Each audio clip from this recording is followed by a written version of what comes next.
योद्धा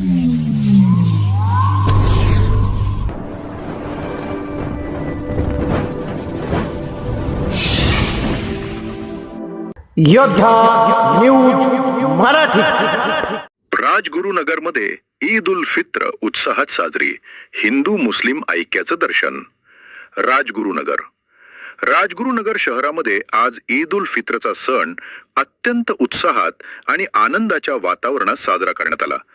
मुस्लिम समाज बांधवांच्या वतीनं सकाळपासूनच विविध धार्मिक कार्यक्रमांचं आयोजन करण्यात आले होते.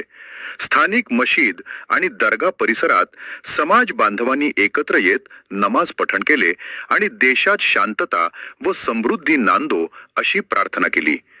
प्राचीन मशिदीत नमाज आणि स्नेहाचा सोहळा. राजगुरुनगरमधील वाडा रोड जवळील प्राचीन भव्य मशीद आणि दर्गा परिसरात आज सकाळपासूनच मोठी गर्दी पाहायला मिळाली. परंपरेनुसार सर्व समाज बांधव एकत्र आले आणि त्यांनी एकमेकांना मिठी मारून ईद मुबारकच्या शुभेच्छा दिल्या. हा सोहळा केवळ एका धर्मापुरता मर्यादित न राहता राजगुरुनगरच्या सर्व धर्मीय समभावाचे प्रतीक ठरला. राजकीय आणि सामाजिक मान्यवरांची उपस्थिती.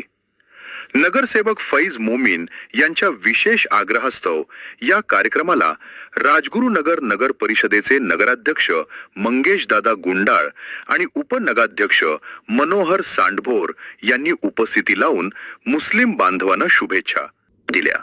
यावेळी या प्रभागातील नगरसेविका आशाताई गुंडाळ, अश्विनीताई आवटे यांच्यासह विविध राजकीय पक्षांचे पदाधिकारी, सामाजिक आणि सांस्कृतिक क्षेत्रातील मान्यवर उपस्थित होते. आजी माजी पदाधिकाऱ्यांच्या उपस्थितीमुळे या सोहळ्याला विशेष महत्त्व प्राप्त झाले. हिंदू मुस्लिम ऐक्याचे प्रतीक.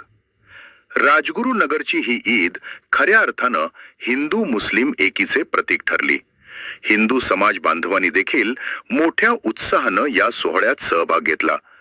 मोमीन गल्लीमध्ये आयोजित या कार्यक्रमात सर्वांसाठी स्वादिष्ट शेवई आणि दुधाचा आस्वाद घेण्याची व्यवस्था करण्यात आली होती.